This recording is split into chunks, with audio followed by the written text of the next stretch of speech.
Welcome back to the deep dive.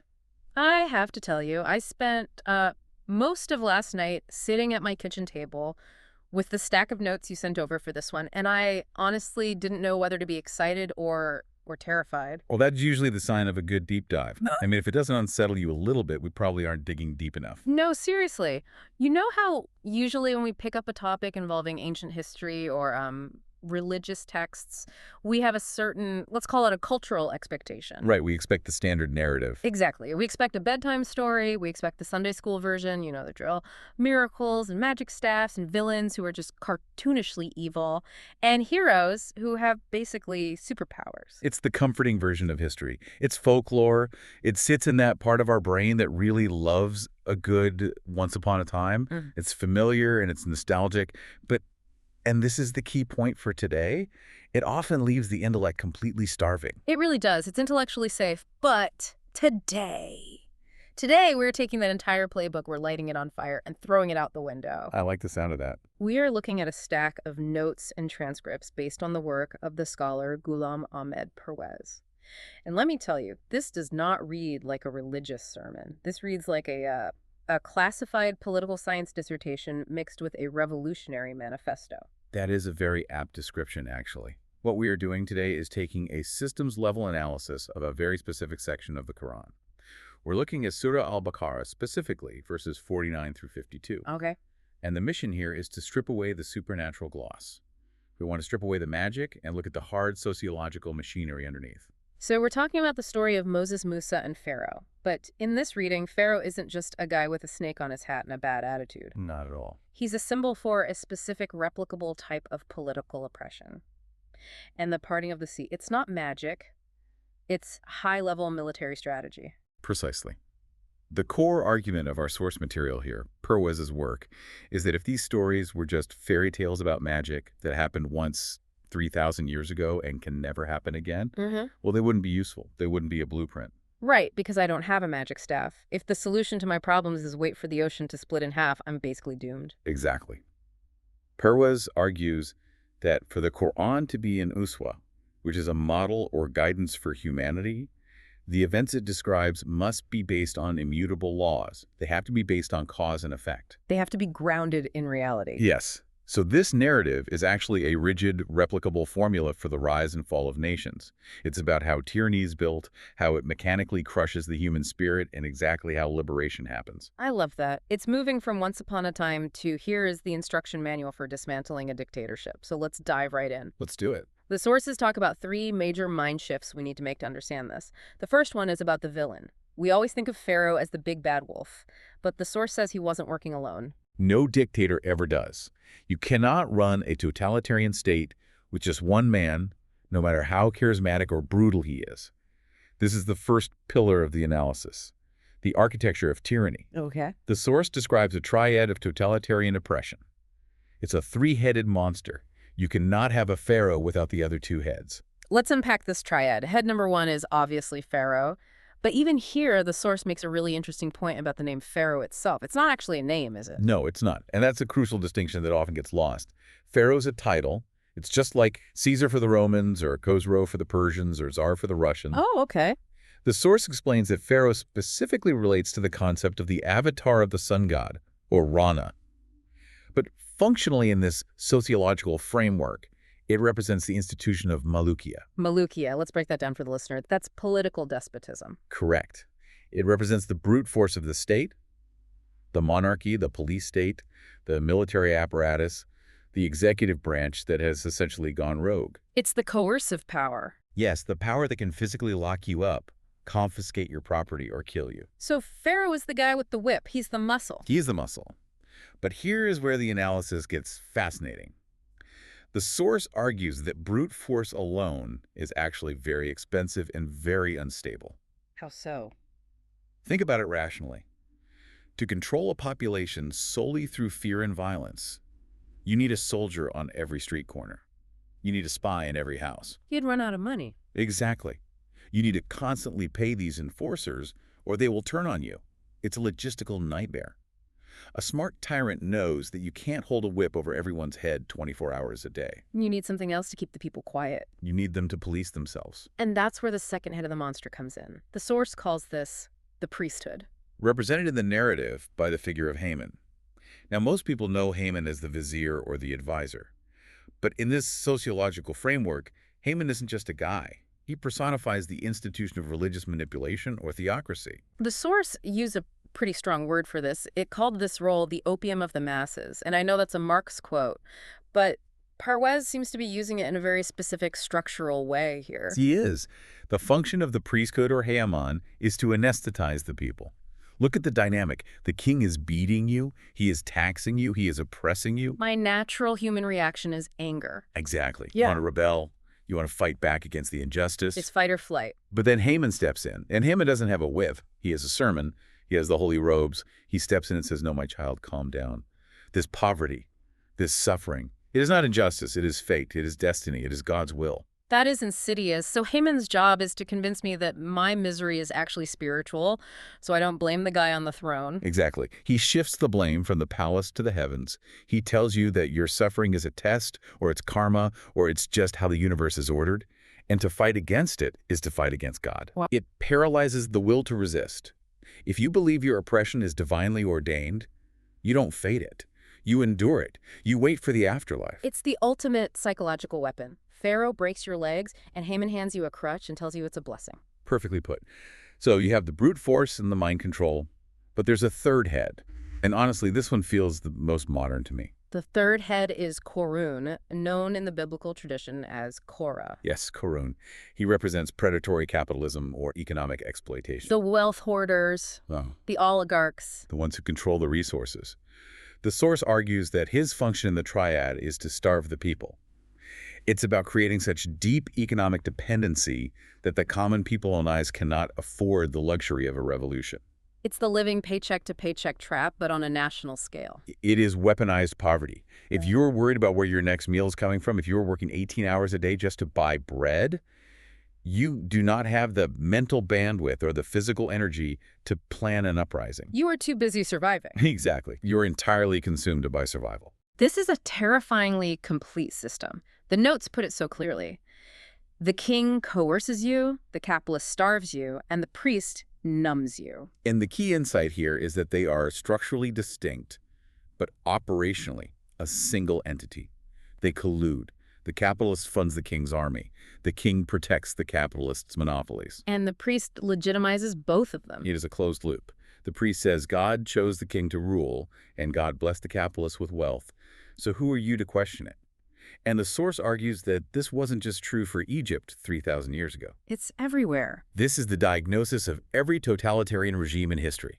It really makes you look at modern politics differently. You start looking for the Haman and the Korun behind every pharaoh. It's like a checklist for spotting tyranny. That's the point. The Quran, according to Perwez, is asking you, the listener, to analyze your own society. Who is holding the whip? Who is hoarding the gold? And who is telling you to just be quiet and accept it? So we have this triad crushing the people. But the source gets even more granular. It talks about how they keep control over the long term, because eventually people get tired of being starved and beaten, so you need a way to stop the rebellion before it even starts. Which brings us to verse 2.49. The famous verse, slaughtering your sons and sparing your women. Now I need you to walk me through this because the traditional story is very clear. Pharaoh had a dream or a prophecy that a boy would be born to destroy him, so he ordered all male infants to be killed. Right, it's a horror story. It is, but our source says, wait a minute, that doesn't make sense. It doesn't make economic sense. The source approaches this as a rationalist. Think about Pharaoh's position. He is a slave master. The Israelites were not his enemies in war. They were his workforce. They were his capital. They made the bricks, they built the cities, they farmed the land, they were the engine of the economy. Why would a factory owner burn down his own factory? Right. Why would a slave owner systematically exterminate the future generation of labor? He wouldn't. If you kill all the boys who is going to do the heavy lifting in 20 years, it is illogical for a greedy tyrant to destroy his own wealth. So if he wasn't literally killing every baby boy, what does the verse mean? The source does some linguistic digging here on the Arabic word hub. Right. The Arabic root tabab means to slaughter. Yes. like slaughtering an animal. Hmm. But the source argues that in classical Arabic rhetoric, it is often used metaphorically to mean humiliation, crushing the spirit, or depriving someone of their potential. Like if I say you slaughtered my argument, I didn't take a knife to your words. I destroyed their power. Exactly. Or hard work slaughtered him. It means it exhausted him, drained him of vitality. So Perwez is arguing that the slaughter here is a systematic process of disempowerment. But then we have to decode sons. Why specify sons? This is where we have to step away from biology and look at sociology. Right. In this context, the notes say sons, or abna, refers to the elements of society that possess virility, courage, dissent, or leadership potential. Yes. In the ancient world, sonship was the metaphor for strength, inheritance, continuity, and the capacity to fight. So the source argues that the regime isn't looking for male babies. It's looking for revolutionaries. It is looking for anyone, man or woman, who has the spark of leadership. Anyone who has the guts to stand up and say no. So sons are the people who rock the boat. Exactly. The regime systematically identifies those people. And when it finds them, it slaughters them. Maybe it kills them, sure. But maybe it imprisons them. Or ruins their lives. Right, maybe it blacklists them so they can't work. Maybe it destroys their reputation with false accusations. It cuts them down. Which leads us to the other half of the verse, sparing the women. And again, the source is very adamant that this isn't about biological gender. Correct. The term nisa, or women here, is interpreted to mean those who possess feminine traits in the context of ancient power dynamics, meaning submissiveness, passivity, compliance, softness. I can hear some listeners bristling at that characterization of feminine, but we have to remember the context of the source material. It's using ancient metaphors for power. Yes, it is crucial to understand the metaphor. It's not a critique of women. It's a critique of a class of people created by the tyrant. The source calls them toadies, or collaborators. Collaborator. These are people from within the oppressed community who are spared. They are given life, given jobs, given status, specifically because they are harmless to the regime. In fact, they are useful. If you have a class of Israelites who are wealthy and comfortable because they obey Pharaoh, they become the buffer. They tell the rest of the people, hey, don't rock the boat. Look at us, we're doing fine, just follow the rules. It's the most effective form of control. You kill the lions and you feed the sheep. And eventually you end up with a nation of sheep. There is a vivid analogy in the source that really stuck with me regarding this. The gardener analogy. Oh, yes. That visual is perfect. Paint that picture for us. Imagine a gardener tending a formal hedge. He wants to be perfectly flat, perfectly uniform. Whoa. A wall of green. Now, nature doesn't grow like that. Some branches are stronger, some grow faster, some reach for the sun. If one branch shoots up, sticking its head 2 inches higher than the rest, what does the gardener do? Snip, snip. He cuts it off. That is the slaughter of sons. The system maintains uniformity in slavery.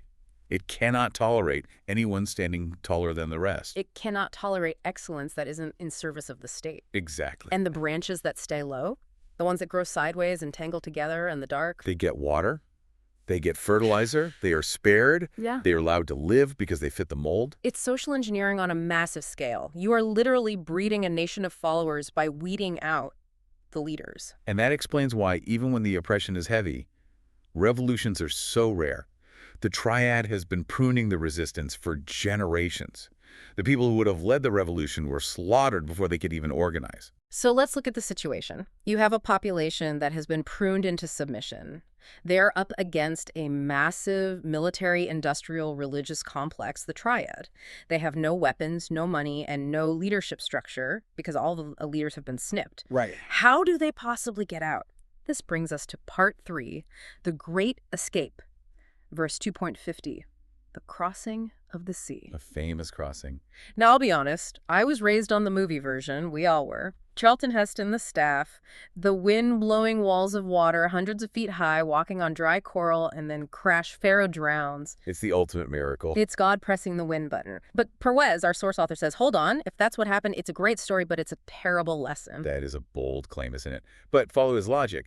He says the Quran claims to be an uswa, a model, a pattern for human life. Right, we discussed that earlier. If the liberation of the Israelites was achieved through supernatural magic, then it is not a model for us. Because we can't replicate it. Exactly. We don't have magic staffs.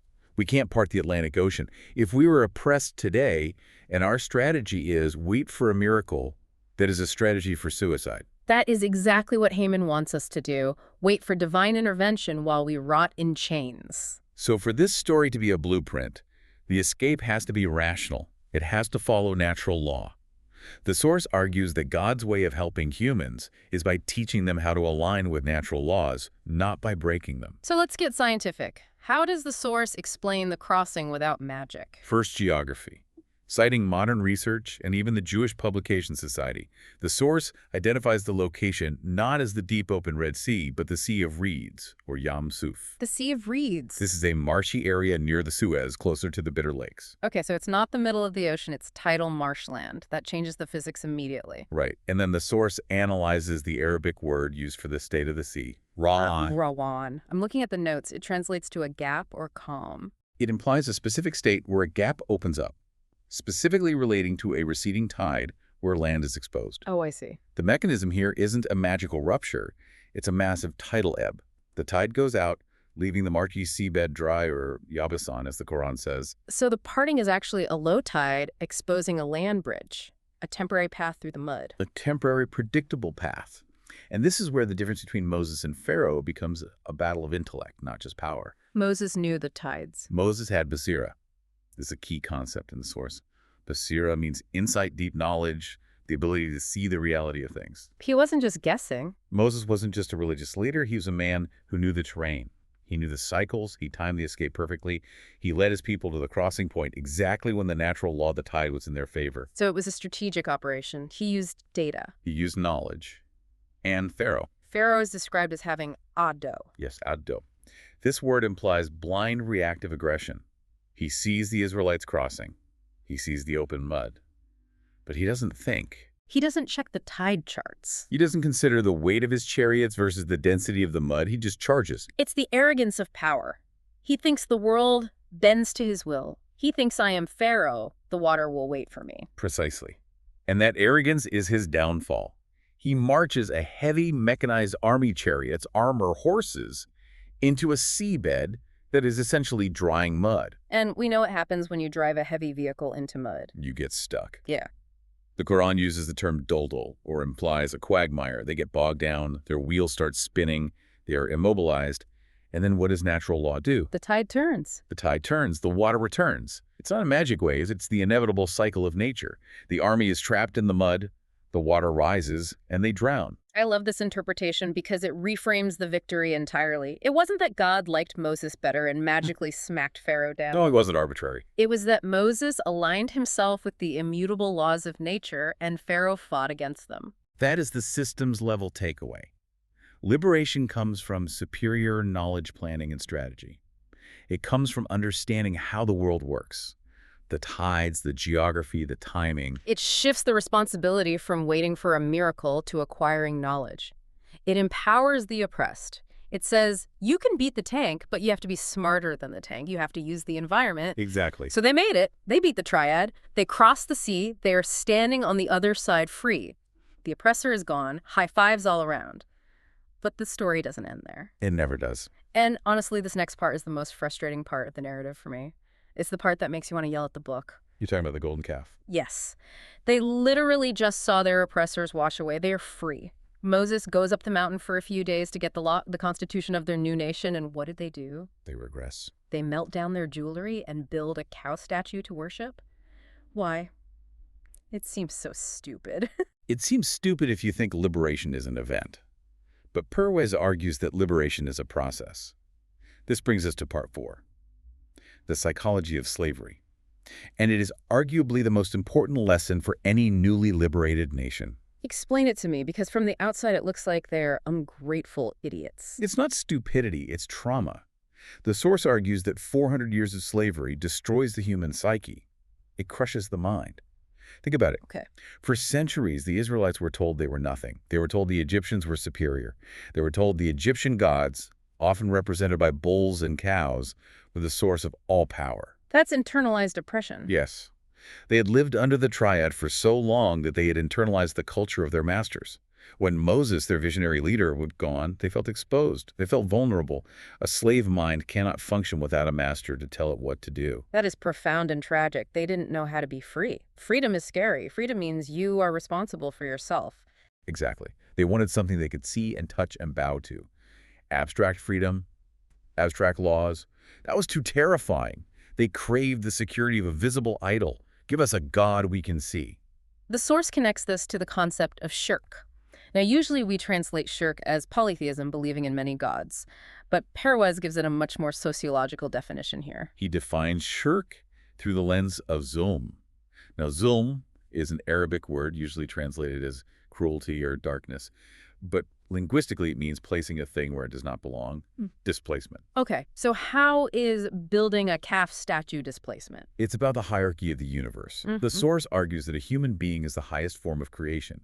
We have intellect, we have agency, we have potential. Right. For a human to bow down to an animal which is lower than a human is a displacement of status. It is degrading. You are lowering yourself? You are putting the crown on the feet? Exactly. You are humiliating your own humanity. And Perwez argues this applies to bowing to other men too. If you bow to a king or a billionaire or a priest, you are treating an equal as a superior. That is shirk. It is the displacement of human dignity. So Tawhid, the concept of oneness or monotheism, isn't just a theological math problem about how many gods there are. It's a declaration of independence. Precisely. Tawhid means you bow only to divine law or principles. You never bow to a man. You never bow to a symbol. It is the restoration of the dignity that the triad stole from you. So the golden calf wasn't just a religious error. It was a slide back into slavery. They were voluntarily putting the chains back on their minds. And that is why the source emphasizes that the slaughter of sons and the golden calf are connected. Remember the garden? Pruning, yes. The regime killed the leaders for generations. The sons were gone. So when the one remaining leader, Moses, left, who was left? The toadies. The toadies, the followers, the people who had been trained to be submissive. They had no capacity to think for themselves. They were sheep looking for a shepherd. They built the calf because they didn't have the sons to stop them. Exactly. The golden calf is the direct result of the slaughter of sons. Yeah. It shows that you can take the people out of slavery, but it takes a long time to take the slavery out of the people. Physical liberation takes a day. Mental liberation takes generations. This brings us to the final piece of the puzzle. They are free, but they are broken. How do they fix it? How do they build a nation out of broken people? It's a monumental task. This leads us to verse 2.52 and a concept I thought I understood, but apparently I didn't. Shukr, gratitude. Ah, yes. The economics of gratitude. This is one of my favorite parts of the analysis because it flips a religious concept into an economic one. Usually shukr means saying alhamdulillah or thanks God. It's a verbal thing, a feeling in your heart. I get a promotion, I say a prayer thanks. I find $5 on the street, I say thanks. But the source asks, does that build a nation? Does saying thanks feed the hungry? Does it build bridges? Does it defend the borders? Perwez redefined shukr based on its root etymology in the Arabic language. Right. It connects to a production model. The source uses a very earthy agricultural analogy, the dairy cow. I love this analogy. Break it down for us. In ancient Arabic, a cow was described as shakir, or grateful not when it mooed a certain way. A cow is considered grateful when its udders are so full of milk that the milk flows spontaneously without even needing to be squeezed. Wait, really? So a grateful cow is a productive cow? A highly productive cow, one that has taken the grass and water it was given and converted it into maximum output. It has fully realized its potential as a milk producer. That completely changes the meaning. So for a human or a nation, gratitude isn't saying thanks, it's output. It is the full development of potential. That is the definition. God gives you resources: land, brain power, minerals, water. You show shukr not by sitting on a prayer mat and saying thanks, but by utilizing those resources so effectively that prosperity flows naturally and abundantly. So a nation that is poor, dependent on aid, disorganized, and corrupt cannot be considered grateful no matter how much they pray. According to this systems analysis exactly, if you bury your talent, you are ungrateful. If you have fertile land and you let it sit barren, you are being ungrateful. If you have a brain and you don't educate it, you are ungrateful.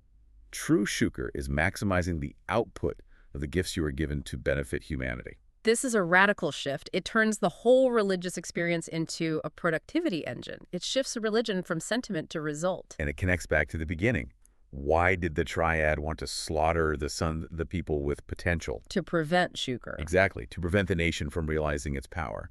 The pharaonic system wants you to be a dry cow. It wants you dependent. The divine law wants you to be a grateful, a productive cow.